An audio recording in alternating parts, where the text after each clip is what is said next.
마가복음 11장 1절에서 6절 말씀 보도록 합니다. 마가복음 11장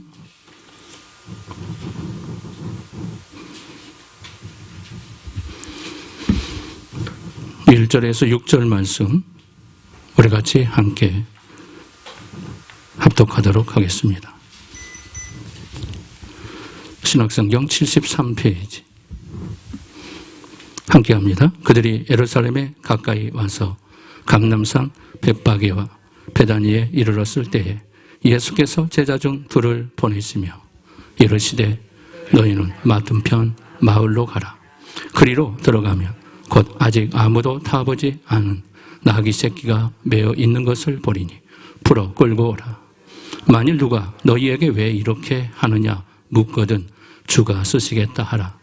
그리하면 즉시 이리로 보내리라 하시니 제자들이 가서 본즉 나귀 새끼가 문 앞에 거리에 매어 있는지라. 그것을 푸니 거기 서 있는 사람 중 어떤 이들이 이르되 나귀 새끼를 풀어 무엇 하려느냐 하며 제자들이 예수께서 이르신 대로 말한대 이에 허락하는지라. 아멘. 할렐루야. 코로나19 바이러스로 인해서 계속 유튜브 예배로 또 예배에 함께 동참하지 못한 주의 백성들 가정에도 하나님의 평강과 축복의 은혜의 시간이 되시기를 주님의 이름으로 축복합니다. 우리는 예수님이 인류의 구원을 이룩하기 위해서 십자가의 고난을 준비하는 오늘이 바로 종료주일입니다. 많은 그리스도인들이 이 종료주일을 생각하면 주님의 고난에 대해서 묵상을 하게 됩니다. 주님께서 나를 위해서 얼마나 고통을 당하셨을까. 그래서 주님의 십자가를 묵상하는 계기로 삼고 있습니다. 우리가 해마다 종료들을 통하여 고난 주간을 통하여 우리가 묵상해야 할 것이 무엇일까? 이번 종료주일을 통해서 고난 주간을 통해서 여러분들 새로운 고난 주간을 맞이할 수 있기를 주님의 이름으로 축복합니다. 주님이 나를 위해서 이 큰 은혜를 주셨는데 나는 어떻게 그 은혜를 보답해야 할 것인가? 주님 앞에 쓰임받아야 할 것인가? 이런 차원에서 다시 한번 주님의 고난에 여러분들 동참할 수 있기를 주님의 이름으로 축복합니다. 그래서 오늘 설교의 제목이 무엇이죠? 주가 쓰시겠다 하라. 주가 쓰시겠다 하라. 이 제목의 말씀이 나왔습니다. 자, 이 말씀에 감동을 받은 한 분이 계십니다. 참전 화장품을 설립한 김광석 장로님이라고 하는데요.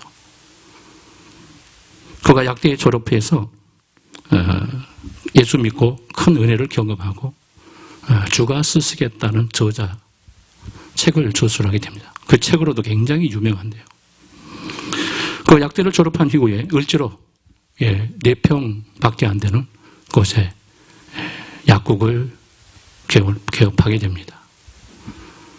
그리고 그가 피부병에 대한 연구를 몰입하면서 피부병 약을 발견하게 되고 개발하게 됩니다.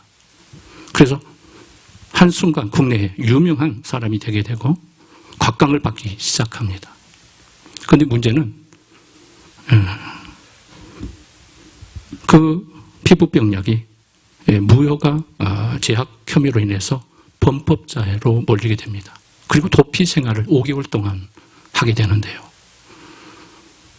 여러 가지 많은 고통 속에서 하루는 이 도피 생활을 마치겠다 하는 마음으로 마지막 그는 자살을 기도합니다. 그리고 양산 이 통도사에 가서 거기서 인생을 마무리해야겠다 결심하고 그곳에 가게 됐던 거죠. 그런데 우연히 자신에 대한 기사가 기록된 신문을 보게 되는데 그 신문을 보면서 너무너무 억울하고 답답해서 펑펑 울기 시작합니다. 그리고 자신도 모르는 순간에 하나님을 부르기 시작합니다. 하나님, 저 좀 살려주세요. 그리고 그는 자살의 기도를 중단하고 산에서 내려가 자수를 하고 56일이라는 구치소 생활을 마치고 그때부터 하나님을 믿기 시작합니다.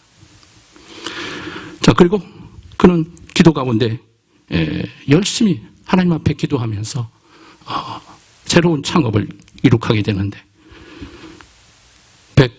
1984년에 직원 10명과 함께 참전 회사를 설립합니다. 그리고 머지않아 화장품 그 기업이 한국의 브랜드 파고 1위로 선정을 받게 됩니다. 그래서 김광석 장로님은 이 기업은 하나님의 것이다. 하나님이 쓰시고자 한다면 내가 기꺼이 드리겠습니다. 이런 게 가장 우선순위로 그의 마음에 자리 잡았습니다. 그리고 두 번째 우선순위가 부채가 굉장히 많았는데도 그는 11조를 반드시 내야 한다는 결단을 하고 11조 생활에 몰입합니다. 그리고 장학생들을 어렵게 공부하는 장학생들을 돕기 위해서 장학사업을 이룩하기 위해서 수많은 장학생들에게 후원금을 보냅니다. 그를 감동케 했던 것이 바로 오늘 본문의 말씀, 주가 쓰시겠다 하라. 자, 이 말씀이 바로 김광석 장로님의 물질관으로 자리 잡습니다. 그리고 그런 이 놀라운 말씀에 순종하면서 미국의 플러신 학교에 $100만 기증하기를 결단합니다. 주가 쓰시겠다라 그저 저는 순종할 뿐입니다. 주가 사용할 수 있다면 언제든지 무엇이 아끼지 않고 하나님께 순종하겠습니다. 헌신하겠습니다. 이런 놀라운 역사를 통하여 그는 하나님께 큰 영광을 돌릴 수 있게 되었던 겁니다. 자, 오늘 예수님은 베다니에 이르렀을 때 갑자기 두 사람을 한 마을에 보냅니다. 그곳에 가면 타지 않는 나귀 새끼가 있을 것이다. 그것을 가져와라. 누가 묻거든 주가 쓰시겠다 하라. 한번 따라해 볼까요? 주가 쓰시겠다 하라. 할렐루야. 그래서 끌고 오라는 이 명령 앞에 오늘 본문의 3절의 말씀을 보면 이렇게 나옵니다. 자, 3절 말씀 볼까요? 뭐라고 나옵니까? 같이 읽어봅니다. 시작. 묻거든 주가 쓰시겠다 하라. 그리하면 즉시 이리로 보내리라 하시니. 나귀 집 주인은 자기 나귀가 주님의 종려주일에 주님의 도구로 쓰임받을 줄 누가 알았겠어요? 상상할 수 없는 일이 벌어집니다. 3절의 말씀이 얼마나 놀라운 말씀입니까? 누가, 왜, 묻거든 어떻게 하라고요? 주가 쓰시겠다 하라. 그리하면 즉시 보내리라. 이게 정말 놀라운 말씀입니다. 오늘 주님이 여러분들에게 이런 질문을 던진다고 한다면 우리는 뭐라고 대답을 해야 할까요? 예수님, 생각할 시간을 좀 주세요. 아니, 이 나귀는 제가 얼마나 아끼던 동물인 줄 아십니까? 이 나귀만은 절대로 안 됩니다. 아니, 당신이 누구신지도 모르는데 왜 내 나귀에, 내 동물에 손을 대십니까? 주님, 이것만은 절대 안 됩니다. 저기 보면 닭 한 마리 있는데 그것은 기꺼이 내가 주님께 드릴 수 있습니다. 아니면 오늘 본문에 나온 나귀 주인처럼 주가 쓰시겠다 하라. 즉시 순종할 수 있을까요? 여러분, 믿음이 무엇이라고 생각합니까? 믿음은 확신입니다. 믿음은 능력입니다. 믿음은 위대한 하나님의 구원입니다. 다 맞아요. 맞는 말씀입니다. 그러나 믿음은 뭐냐면 믿음은 순종입니다. 성경에서 말하는 믿음에 대한 진정한 원리는 순종에 대한 역사를 말하고 있습니다. 여러분, 주님이 말씀하실 때 준비된 마음으로 주가 쓰시겠다 하라. 이런 믿음이 준비될 수 있기를 주님의 이름으로 축복합니다. 예수님은 많은 동물 중에 왜 하필 나귀를 선택하셨을까라는 문제입니다. 첫 번째로 구약의 스가랴 선지자 예언의 말씀을 성취하기 위해서 나귀를 타신 겁니다. 스가랴 9장 9절에 보면, 집에 가서 한번 찾아보십시오. 스가랴 9장 9절에 시온에 따라 크게 기뻐할지어다.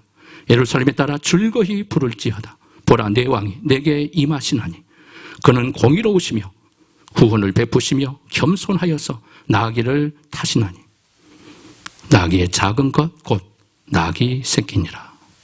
자, 이 말씀은 스가랴 선지자를 통하여서 2500년 전에 우리 하나님께서 감동을 주심으로 이 예언의 말씀을 주신 거예요. 장차 메시아가 이 땅에 임하게 될 텐데, 왕으로 임하게 될 텐데, 그분이 예루살렘에 나귀를 타고 입성할 것이다. 그리고 인류의 구원의 역사를 이룩할 것이다. 이미 2500년 전에 하나님께서 선지자를 통해서 우리에게 주신 말씀, 이 말씀을 이룩하기 위해서 예수님은 나귀를 찾으신 거예요.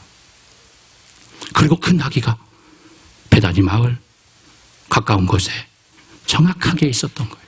그리고 주님은 그것을 아시고 제자를 보내시고 주가 쓰시겠다 하라. 그리고 그 나귀가 우리 예수님의 종료주, 그리고 주님을 믿게 되는 겁니다. 바로 여러분들에게 그 축복이 임한 줄 믿으시기를 주님의 이름으로 축복합니다.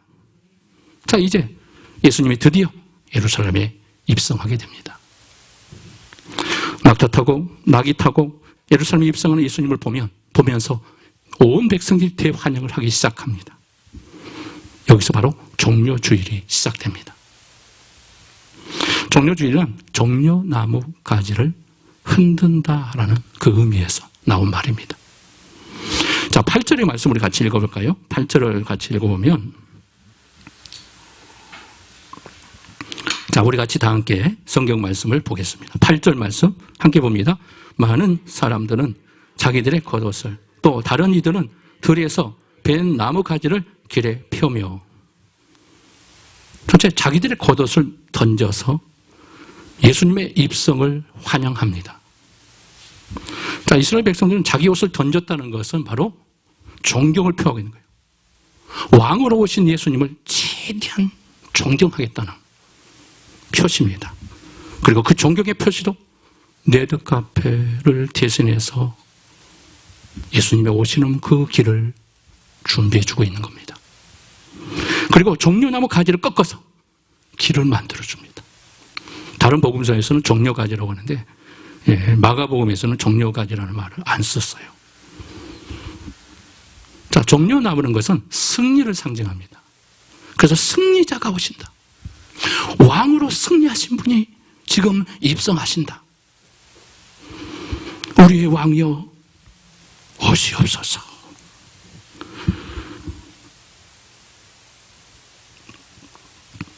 그리고 이 부분에 대해서 이스라엘 백성들이 우리 민족을 해방시킬 왕으로 오신 메시아를 대환영하면서 주님을 맞이합니다.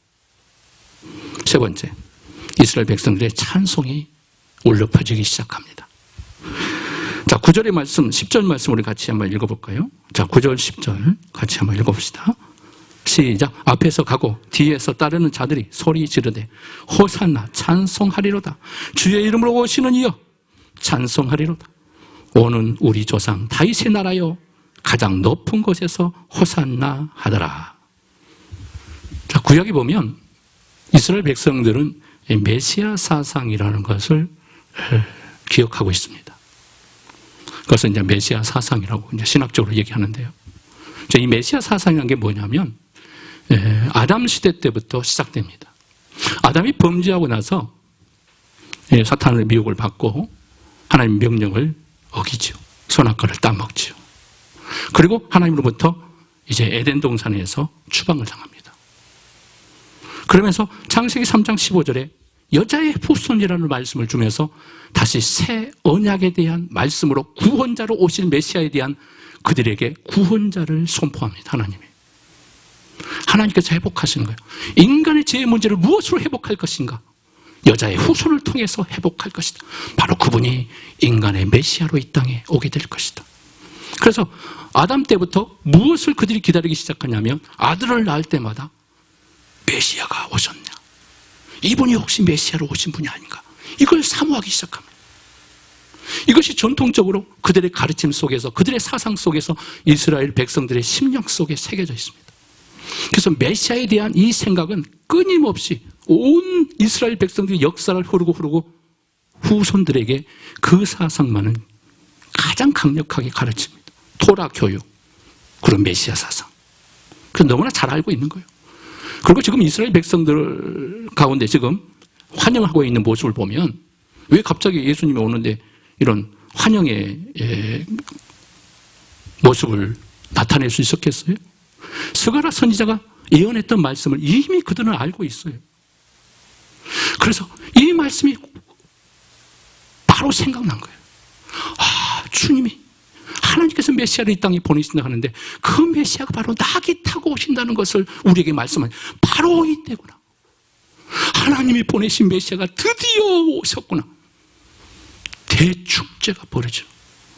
이스라엘 백성들의 마음속에 부푸른 마음, 그들이 기대하면서 고대했던, 간절히 사모하면서 메시아를 생각했던 그들의 믿음이 심령 속에서 폭발하는 거예요. 메시아여 오시옵소서. 우리의 왕이여 오시옵소서. 하나님께서 보내신 메시아 구원자가 드디어 오셨습니다. 찬송합니다. 메시아의 나라를 찬송합니다. 하나님께서 보내신 메시아여 우리를 구원하소서. 이게 바로 종려주일이에요.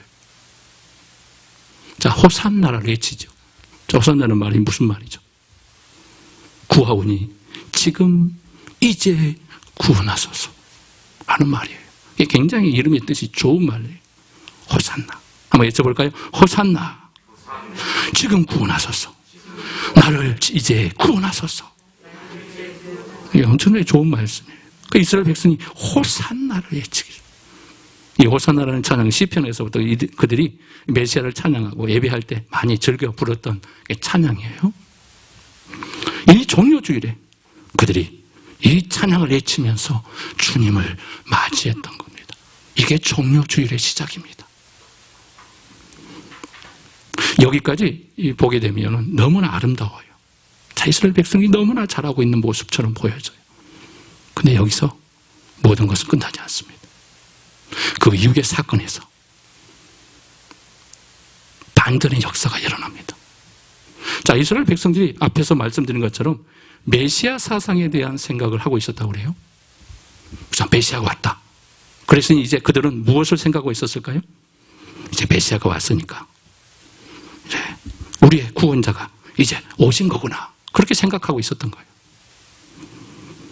자, 왜 이스라엘 백성들이 메시아로 오신 예수님을 나중에 가서 십자가에 못 박는 일까지 벌어졌을까요? 그렇게 환호하고 환영했던 이스라엘 백성들이 갑자기 며칠이 지나고 나서 그들의 마음이 돌변합니다. 우리 주님을 배신합니다. 그리고 주님을 십자가로 넘겨버립니다. 그리고 십자가로 못 박으라, 십자가에 못 박으라고 외치기 시작합니다. 찬송을 외쳤던 이스라엘 백성들이 주님을 향하여 십자가에 못 박으라고 우리 주님을 배반하고 배신하고 우리 주님을 심판해버립니다. 왜 이런 일이 벌어졌을까요? 자, 첫 번째로 하나님의 구원의 방법을 몰랐기 때문입니다. 무엇을 몰랐어요? 하나님의 구원의 방법을 몰랐던 겁니다. 자, 여러분, 이스라엘 백성들만의 문제일까요, 이것이? 아닙니다. 우리도 얼마든지, 이 땅에 사는 수많은 그리스도인들도 얼마든지 우리 주님을 그렇게 배신할 수 있습니다. 자, 그렇게 장담했던 제자들, 12제자를 보세요. 예수님이 십자가에 못 박은 길을, 그 고난의 길이 시작되자마자 예수님의 제자들이 뿔뿔이 흩어져 버려요. 베드로는 어떻게 했어요? 3번이나 부인하고 마지막 3번째는 예수님을 저주하면서까지 나는 그를 모른다라고 계집종 아이에게 비참한 모습을 보여줘 버립니다. 예수님이 뭐라고 말씀하셨어요? 너희들이 몇 날이 지나면 나를 다 버릴 것이다. 다 떠날 것이다. 베드로가 장담했어. 헌장담했어. 주님, 무슨 말씀입니까? 나는 절대로 주님 버린 일이 없을 겁니다. 다른 제자는 다 버릴지라도 저만은 절대 주님 버리지 않을 겁니다. 주님의 고난이 시작되자 다 배반하는 거예요. 이스라엘 백성도 마찬가지예요. 하나님을 잘못 믿으면 이렇게 될 수 있는 거예요. 누구나 이렇게 될 수 있는 겁니다. 하나님의 구원의 방법을 정확하게 알 수 있기를 주님의 이름으로 부탁합니다. 하나님의 구원을 모르니까 이스라엘 백성들이 하나님을 저버리고 우리 예수님을 저버릴 수밖에 없었던 겁니다. 성경이 말하는 구원이 무엇인가? 언제 이런 일이 일어날까요? 시험에 빠지면 수많은 사람들이 주님을 버리게 됩니다. 또 어떤 일이 벌어지면 주님을 배반할까요? 믿음이 약해지면 주님을 배반하는 일이 벌어집니다. 언제 또 이런 일이 일어날까요? 주님이 마지막 날 재림하러 오실 때 성경은 사도 바울을 통하여 예언해 놓았습니다. 수많은 믿음의 사람들이 배도하는 일이 벌어질 것이다. 그리고 우리 주님께서 누가복음 18장에서 기도에 대한 말씀을 주시면서 뭐라고 얘기합니까? 말세에 믿음을 보겠느냐, 이 말씀을 해요. 언제든지 누구든지 주님을 배반할 수 있다라고 성경은 경고하고 있는 겁니다. 여러분들 절대로 주님의 십자가 붙잡고 주님을 더 끈끈하게 가까이 주님을 사랑할 수 있기를 주님의 이름으로 축복합니다. 두 번째는 예수님을 정치적 메시아로 믿었기 때문입니다. 아까 메시아 사상에 대해서 말씀드렸죠. 자, 유대인들이, 이스라엘 백성들이 왜 예수님을 환영했을까요? 야, 이제 예수님이 로마의 통치를 무너뜨리고 우리 민족을 해방시켜 주실 것이다. 출애굽에 대한 대해방, 모세를 통해서 위대한 해방의 역사를 주신 것처럼 메시아이신 그분이 오시면 로마의 통치로부터 우리 민족을 평화의 나라로 만들어주고 세계 속에 가장 위대한 강대국으로 만들어주실 것이다. 이게 바로 그들의 메시아 사상, 정치적 메시아 사상을 알고 있었던 거예요. 이게 잘못된 신앙이에요. 그래서 로마의 속국에서 우리를 해방시켜주는 메시아, 우리에게 평안을 주는 메시아, 이 종의 고통을 끊어내고 생명의 축복, 영원한 나라로 우리를 이끄실 메시아, 정치적 메시아를 그들이 기대했던 겁니다. 그 기대가 무너지자 어떻게 해요? 주님을 버리는 거예요. 당신은 우리의 메시아가 아닙니다. 유대인들이, 이스라엘 백성들이 예수님을 지켜보니까 아무런 일을 하지 않는 거예요. 복음만 전하고 병든 자를 고치고. 저런 능력 같으면 로마도 얼마든지, 이 강대국의 무서운 로마도 무너뜨릴 수 있을 것 같은데 왜 가만히 계시는 거예요? 그러니까 유대인들이 결국 저분은 우리의 메시아가 아니다, 우리를 배신한 그 가짜 메시아라고 우리 주님을 가감하게 버린 겁니다.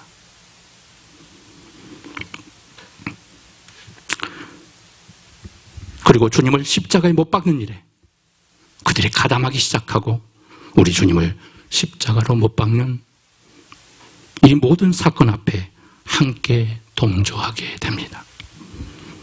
묻습니다. 여러분들은 예수님을 정확하게 알고 계십니까? 정확하게 알고 예수님을 믿으셔야 돼요. 혹시 하나님을 믿고 예수님을 믿는 것이 자신의 욕망을 이루기 위한 수단으로 하나님을 믿고 있다면 그건 잘못 믿고 있는 거예요. 물론 하나님이 도와주세요. 하나님이 주의 백성들을 도와주십니다. 믿으십니까? 그러나 이것이 기복적인 신앙으로 세상 종교적인 그들의 생각으로 하나님을 믿고 있다면 그건 잘못된 거예요.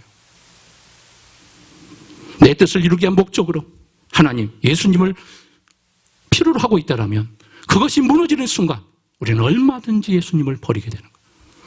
하나님, 내 기도 들어주지 않더라. 하나님은 한 번도 내게 축복을 주지 않더라. 그래서 하나님을 배반할 수밖에 없는 자리에 빠지게 되는 거예요.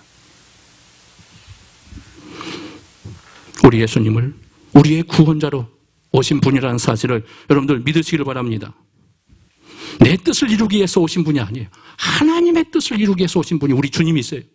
여러분들에게 완벽한 구원을 주시기 위해서 우리 주님이 이 땅에 오신 줄 믿으시기를 바랍니다. 이스라엘 백성들처럼 예수님을 믿지 마십시오. 그들은 잘못된 신앙입니다. 성경이 말씀한 대로 예수님을 정확하게 알고 믿을 수 있기를 바랍니다. 나를 구원하신 것으로만 감사하고 천하보다 귀한 생명, 지옥의 백성으로 살아야 할 나가 하나님께서 놀라운 은혜를 주시고 지옥의 권세에서, 사탄의 권세에서 우리를 꺼내주셨으니, 그리고 영원한 천국의 소망을 주셨으니 이것만 보더라도 얼마나 감사합니다. 다른 게 필요 없어요. 나를 구원하신 것마저 나는 감사합니다. 나는 하나님을 얼마든지 내 생명을 바쳐 주님을 따를 수 있습니다. 내 생명을 걸 수 있습니다.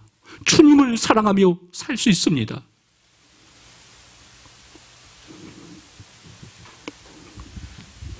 여러분, 이 믿음을 회복할 수 있기를 주님 이름으로 축복합니다. 자, 결론적으로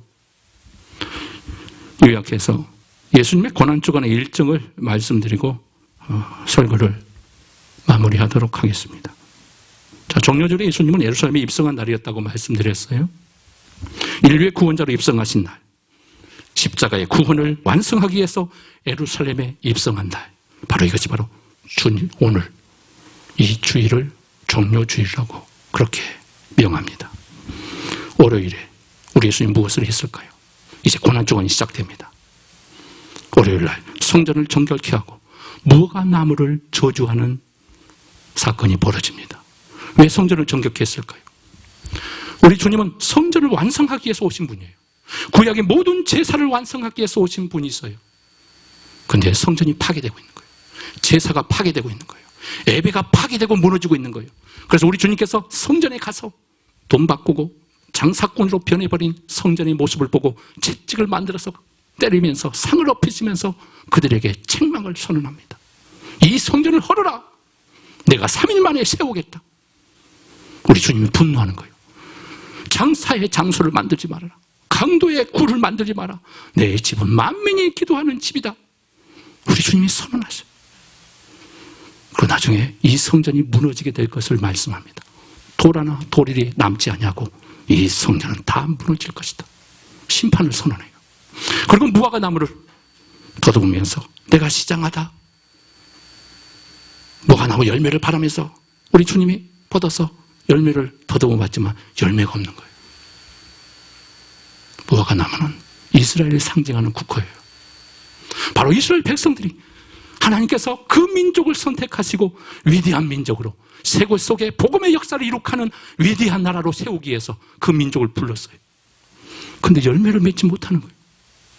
열매 없는 무화과를 보고 우리 주님이 저주해버려요. 다음날 무화과 나무가 말라서 죽어버립니다. 무화과 나무를 통하여 상징화시켜서 이스라엘 백성들의 멸망을 선포하신 거예요. 그리고 화요일 각종 비유의 말씀을 가르치고 가룟 유다의 배반이 시작됩니다. 은 30에 예수님을 팔아먹죠. 그리고 수요일 나병 환자의 시몬의 집에 가서 식사의 대접을 받습니다. 그리고 낯선 한 여인의 놀라운 헌신의 모습이 나타납니다. 항류를 깨뜨린 역사가 거기서 또 나타납니다. 항류, 값비싼 항류, 자신의 전 재산, 결혼 예물로 쓰고자 준비해놨는 줄 모릅니다. 근데 그것을 깨뜨려서 우리 주님의 머리에 붓습니다. 제자들과 가룟 유다가 이것이 엄청난 값을 치러서 가난한 자에게 나눌 수 없더냐면서 책망을 해요.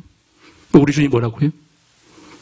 저 여인이 하는 것을 가만두어라 칭찬해 주시면서 복음을 전하는 곳에 갈 때마다 저 여인이 하는 것을 전파하라. 그리고 기억되게 하라. 엄청난 축복의 말씀을 주십니다. 자, 두 번째 헌신의 역사가 항류의 옥합을 깨뜨리는 이 여인을 통해서 우리 주님의 고난주간에 일어난 사건이 바로 항류를 깨뜨리는 사건입니다. 이 헌신된 한 여인의 간절함, 우리 주님이 받으신 거예요. 그리고 목요일 그 유명한 최후의 만찬, 그리고 마지막 겟세마네 동산의 기도가 시작됩니다. 자, 최후의 만찬을 보내시면서 제자들은 아직 우리 주님이 십자가에 못 박혀 죽으신다는 사실에 대해서 전혀 몰라요. 제자들이 너무 무지했어요. 우리 주님의 마음은 너무나 억장이 무너지고 고통 속에 있는데 제자는 그걸 모르는 겁니다. 그러면서 떡을 떼면서 이것은 내 몸이다. 받아 먹어라. 내가 너희를 위해서 찢기는 몸이 되어 너희들을 구원할 것이다. 잔을 나누시면서 이 잔을 받으라. 이것은 곧 언약의 피, 나의 피다. 성찬의 모델로 우리 주님께서 마지막 만찬을 통하여 성찬의 축복을 허락해 주십니다. 그리고 구약의 모든 언약을 완성하러 오신 새 언약의 대표로 내가 왔다. 이것을 선언하십니다. 그리고 우리 주님은 홀로 깊은 산을 들어가서 겟세마네 동산이라는 곳에 가셔서 밤이 맞도록 기도하십니다. 겟세마네 동산, 겟세마네라는 무슨 말이죠? 기름을 짜는 틀이라는 말이에요. 거기서 우리 주님이 기름을 짜는 듯한 기도를 마지막 십자가를 준비하기 위해서 목숨 걸고 기도하십니다. 하나님 아버지, 이 잔이 너무나 무섭습니다. 이 잔이 너무나 무겁습니다. 할만하시거든 이 잔을 내게서 옮기시옵소서. 그러나 내 원대로 마옵시고 아버지의 원대로 되기를 원합니다. 그리고 순종하고 우리 주님은 십자가의 위대한 역사를 이룩하며 핏방울이 되도록 기도하면서 우리 주님은 십자가의 승리를 겟세마네 동산의 기도를 통하여 이룩해 냈습니다. 그리고 금요일 아침 새벽에 유대 병정들이 예수님을 유다의 배신을 통하여 은삼식에 팔아먹는 가룟 유다의 배신을 통해 우리 주님을 체포하러 옵니다. 안나스, 가야바, 노마의 총독, 빌라도의 법정에서 신문을 받으시면 죄가 없음에도 불구하고 우리 주님이 거기서 신문을 당하십니다. 그리고 아무 말 하지 않는 우리 주님을 향하여 채찍으로 때리며 온몸이 피투성이로 만신창이가 되어버립니다. 십자가에 못 박혀 죽기 위해서 이제 마지막 관문, 십자가의 형틀을 메고 가는 골고다 언덕을 걸어가기 시작합니다. 한 발자국, 한 발자국. 만신창이 된 온몸의 피투성이 속에서 우리 주님은 우리의 인류의 구원을 위하여, 나의 죄를 위해 십자가로 속죄하게 하여, 그래서 우리의 구원을 성취하게 하여 하나님의 영원한 축복을 주시게 하여 우리 주님은 그 고난의 길을 고통 속에 한 걸음 한 걸음 쓰러지면서 다시 일어나면서 그 길을 걸어가십니다. 수많은 유대인들은 조롱합니다. 로마 군병들은 주님을 비방하며 주님을 내리칩니다.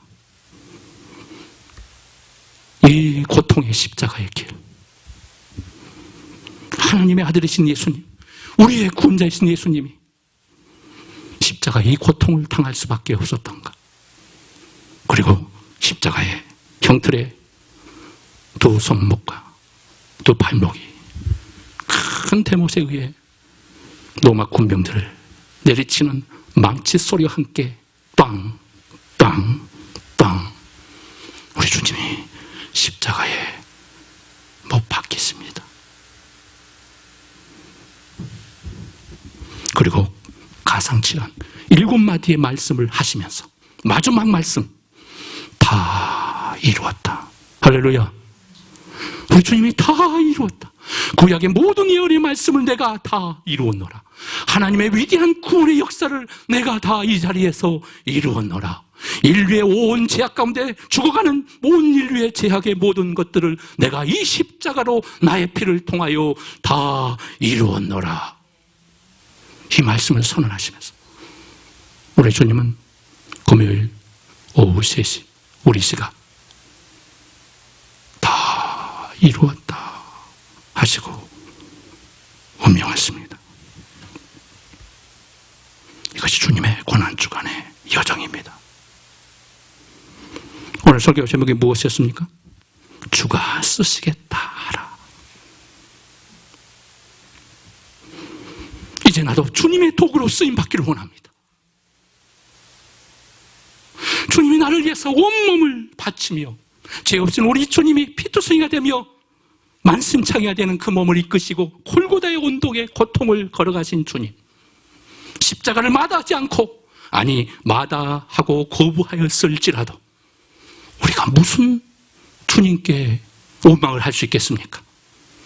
그러나 우리 주님은 그 고통의 십자가를 거절하지 않으시고 모든 수모와 조롱을 다 받으시며 십자가를 짓습니다. 그리고 십자가로 승리합니다. 누구 때문에? 나를 살리기 위해서, 온 인류의 죄악의 역사를 끌어내기 위해서, 그리고 생명의 역사를 통하여 죽어가는 영혼들을 살려내 하나님의 위대한 백성으로 천국에 세워놓고자 우리 주님은 이 고난의 길을 걸어가신 거예요. 나를 위해서 물과 피를 다 쏟으시며 이 고통의 십자가를 지셨습니다. 우리는 어떻게 할까요? 주님의 도구로 나도 쓰임받기를 원합니다. 주가 쓰시겠다면 언제든지 사용하여 주시옵소서. 이런 기도가 나와야 돼요. 이게 고난주가 아니에요. 이 주님의 고통을 알면서도, 이 주님의 십자가의 능력을 알고 있음에도 불구하고 이런 기도를 들어보지 못했다면 이제 들으셔야 돼요. 이런 기도를 한마디도 드리지 못하고 살았다면 부끄럽게 생각하셔야 돼요. 내가 진정으로 구원의 십자가를 붙잡고 있었는가? 주님의 십자가를 사모했는가? 주님을 사랑하는 자가 되었는가? 이제 나도 주님의 고난에 동참하여 주님이 쓰시겠다면 나의 삶을 드리겠습니다. 나를 쓰시옵소서. 주님의 위대한 도구로 나를 사용하여 주시옵소서. 우리의 교회를, 우리의 가정을, 우리의 자녀, 우리의 민족을 사용하여 주시옵소서. 이런 기도로 이 고난주간을 승리하시기를 주님의 이름으로 축복합니다. 기도합시다.